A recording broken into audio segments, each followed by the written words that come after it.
The ultimate move, or technique, whatever you want to call it, you know what I'm talking about. The final, most powerful attack that a hero can do. And we've seen some instances of this so far in the series, such as with Child Emperor's Brave Giant. We've also seen the Flashy Slash. But what else is out there? Are there more ultimate moves that we have yet to see? So in this video, we're going to be talking about that. But as you guessed, there's going to be some serious webcomic spoilers in this one. So if you don't want to know anything, I suggest leaving now. This video was made possible by my awesome friend and patron, Joseph O. Thank you so much, Joe.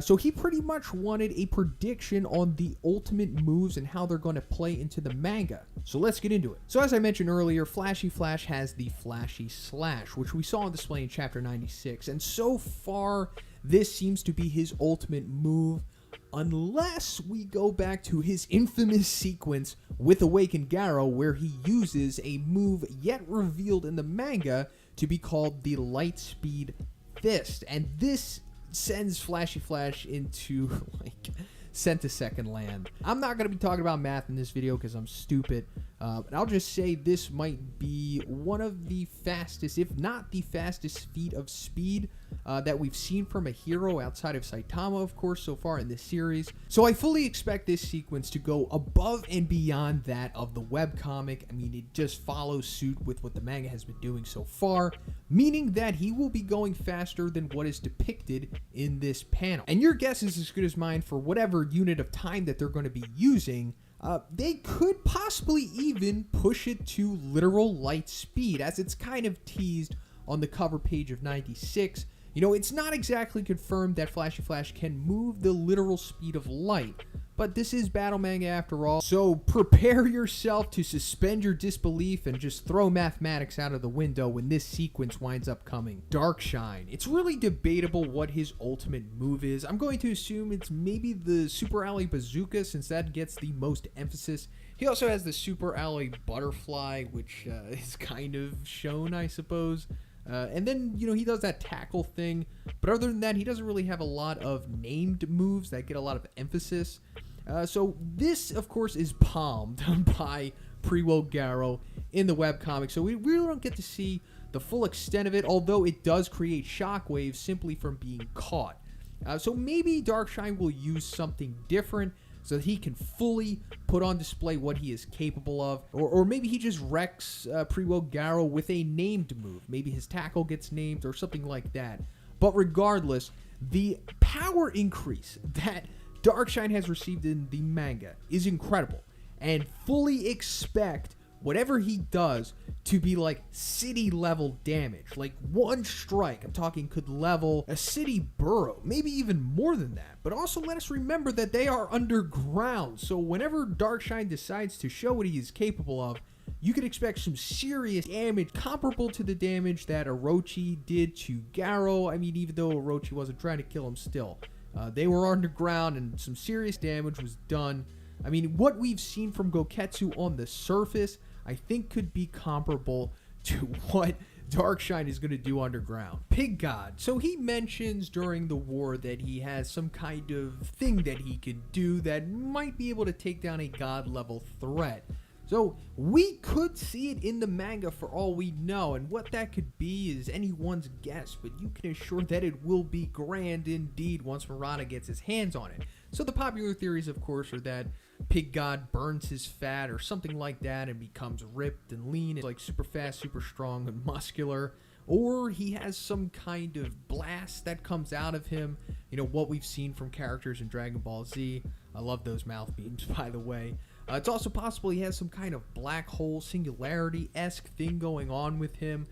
You could fully expect this to be crazy once it comes out, because anything that is hinted at by one delivers, and this will be no different. King. We all know that he has the wave motion cannon, shout out to Yu-Gi-Oh! But what will this look like in the manga, and will it actually have a tangible effect to it? Well, it's really debatable right now.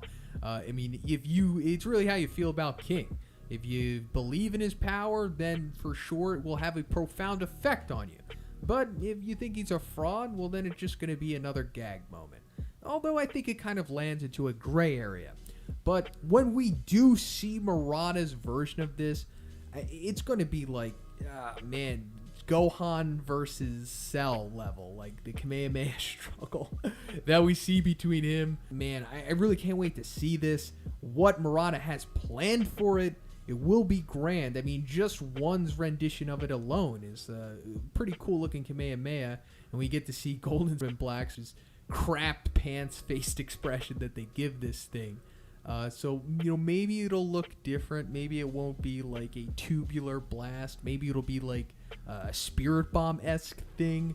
But in the end, expect the reaction shots alone to just be epic in themselves. So before I get into the final ultimate move that I'm going to be talking about in this video, let me just throw out some honorable mentions, and these are just because we don't know anything, regardless of the webcomic or the manga.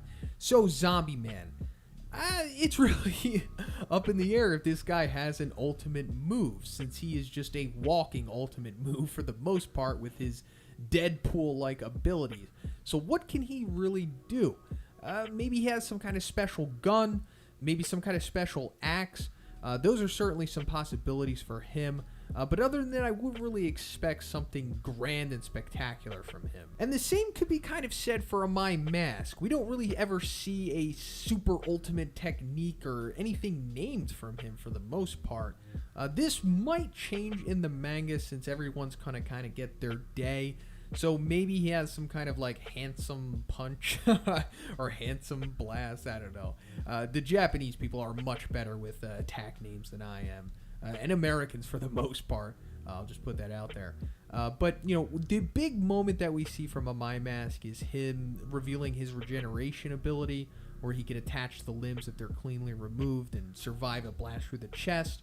And then he lifts up the boulder, but we don't really get much other than that. So maybe the manga will expand upon this, and I certainly hope that they do. Alrighty, lastly, let's talk about it. Bang's abandonment. So this is by far Bang's ultimate move. He does have some other techniques, of course, but this is just insane. And not just for Bang, but any character in this series. It's like Kaioken on Kaioken, but chilled at the same time. It's pretty damn significant. So after Bang originally does this, he nukes Führer Ugly, Gums, and Blacks while avoiding Homeless Emperor. One of the craziest feats of power in the series, and one of just the best moments in any battle anime manga that I have read or seen. I mean, if you don't get a little bit of dopamine from reading this chapter, well, I just feel bad for you, my friend. So let me just explain the abandonment real quick for anyone out there who is a little unfamiliar with it. So this is a breathing technique which clears Bang's mind and puts him into like psycho killer mode for the most part, because it is said that Bang holds back against his opponents for the most part. He doesn't want to kill them. This is one of the reasons why he brought Bomb along with him when he fought Garou. So after he does this, he just becomes stronger, faster, more mobile. Everything is pumped up significantly. Like I said, it's Kaioken, but like a jazz version of it. And we get a brief glimpse of this when Bang is about to take on Elder Centipede by himself before King has to step in. So when this happens in the manga, and I'm talking about the huge epic scene that we just talked about where he nukes the executives, I think for the most part the beats are going to stay the same. Like, he has to one-shot Gums and Führer Ugly and nuke Blacks as well. I mean, if it is changed to like a 2-shot or a 3-shot or something, I think that would be a huge disservice to not only the character of Bang, but us, the readers, because we are expecting to see this recreated in just an incredible Murata fashion. So those will stay the same, but it's just the connective tissue that I think will be altered, meaning that we'll probably get a better explanation of the abandonment and what is going through Bang when he does it, as well as him moving from panel to panel. Something that is just kind of glanced over in the webcomic, but this will be greatly expanded upon. And we might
even see him kill someone else besides Fear Ugly and Gums. It's really up in the air at this point, but, you know, it's only going up from here. So that's pretty much it for the video today, guys. Once again, I want to thank Joe for not only being an awesome friend, but a patron as well. Let me know what you guys think about the ultimate moves in the comments. What do you think the future of them are? And who has one that we don't know about yet? If you liked the video, please give it a like. And if you haven't already, please subscribe as well. Have a great day, guys. I'll see you